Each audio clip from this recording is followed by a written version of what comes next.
long time. You won the game, but also just the moment with you and Bronny. How did that all hit you in the context of everything tonight? I mean, obviously, mission number one was for us to come out and play well and win. I don't think. No, I don't. It's my first win on opening night as a Laker, so I wanted to get that done. And I think as a team, we came and played, as close to 48 minutes to a complete game as we've played in a while. So that was great. The game within the game, obviously, that moment, us being at the scores table together and checking in together, something I would never forget. No matter how old I get, no matter how my memory may fade as I get older or whatever, I would never forget that moment. And then also, my daughter, his little sister, her turning 10, it's like all the, everything was just great today for me. Everything was great. From the moment I woke up, I saw my daughter before she went to school, and went to work, saw my son at work, get to the game, and just everything, man, our whole family. It's a great moment for Laker Nation in the way we played tonight. Hopefully we continue to play that type of brand basketball all throughout the year, and then for our fans, it was a big moment. Bronny, as you guys made your way from the end of the bench to the scores table, the crowd seemed to kind of recognize what was going on slowly. And by the time you got there and kind of ripped off the warm-ups, did you get a chance to kind of take it all in before it was game time? Yeah, I say so. I mean, try not to focus on everything that's going on around me, and try to focus on going in as a rookie and not trying to mess up.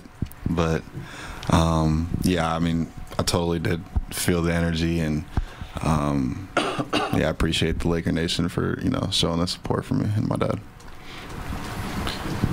LeBron, over here.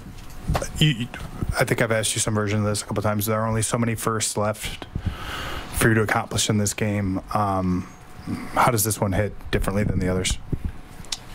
I mean, for obvious reasons. I mean, obviously, this is the first time in this beautiful history of the NBA that has ever happened, where a father-son has been on the same floor, let alone be on the same team, to be able to grace the floor together. So that was just, I talked about it years and years ago, and for this moment to come, it's pretty cool. I don't know that it's going to actually hit the both of us for a little minute, where we really get to sit back and go, oh, sheesh, that was pretty crazy. So, but in the moment, like you said, we still had a job to do when we checked in. We wasn't trying to make it a circus. We wasn't trying to make it about us. We wanted to make it about the team.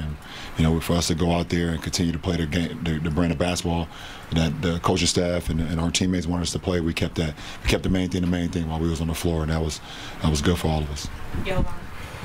LeBron, AD joked that he thinks this is the first time you guys won a game that you had a milestone in, and then kind of referenced that's sometimes taken away from the moment. What did winning this game and just like the result add to the experience? Yeah, I think he said it on Starting Five too. Some of the behind the scenes, like every time you accomplish something we lose, you need to figure it out. So, well, we figured it out tonight. To be able to have that moment, like I said, but more importantly, as cool as that was, for us to win too. Like this is a winning business, and we happy we was able to get off to a good start. LeBron, AD's 36 points were the most by a Laker in a season opener, I think like 17 years. What did you think of just the process of keeping him involved offensively throughout the entire game? He is the main focal point for us offensively and defensively. We got to make sure we continue to give him the ball. I think the coaching staff and JJ, they do a great job of always putting him in positions where him being a recipient of the offense. And, when AD has it going, it's our job as the ball handlers to continue to feed him, find him. And, but AD did what AD does tonight. I mean, it was 36, 16, 3 blocks, 4 assists, steal. So. And only 1 turnover with all the usage that he had tonight. It's a big time.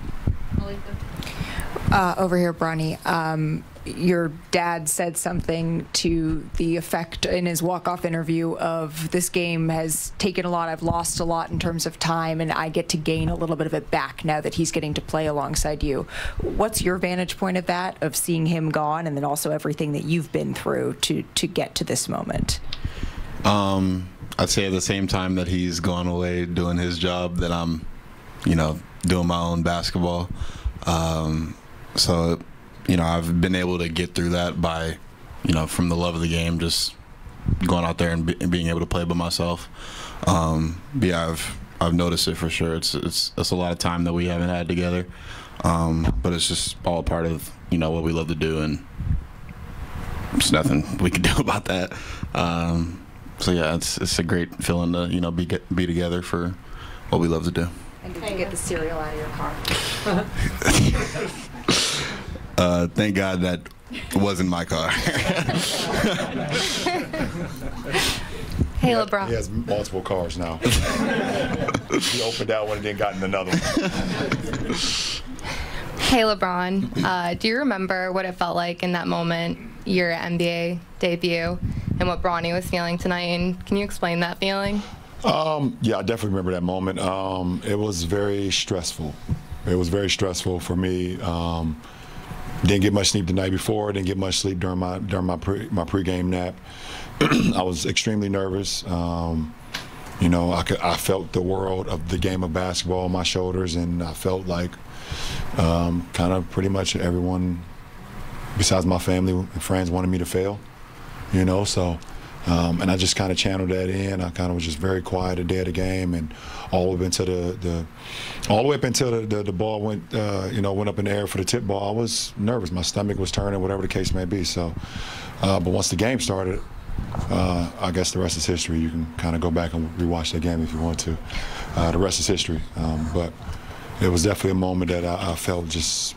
I was very anxious. I was very excited about the possibility and the moment of actually being an NBA player, because it was something I always dreamed about.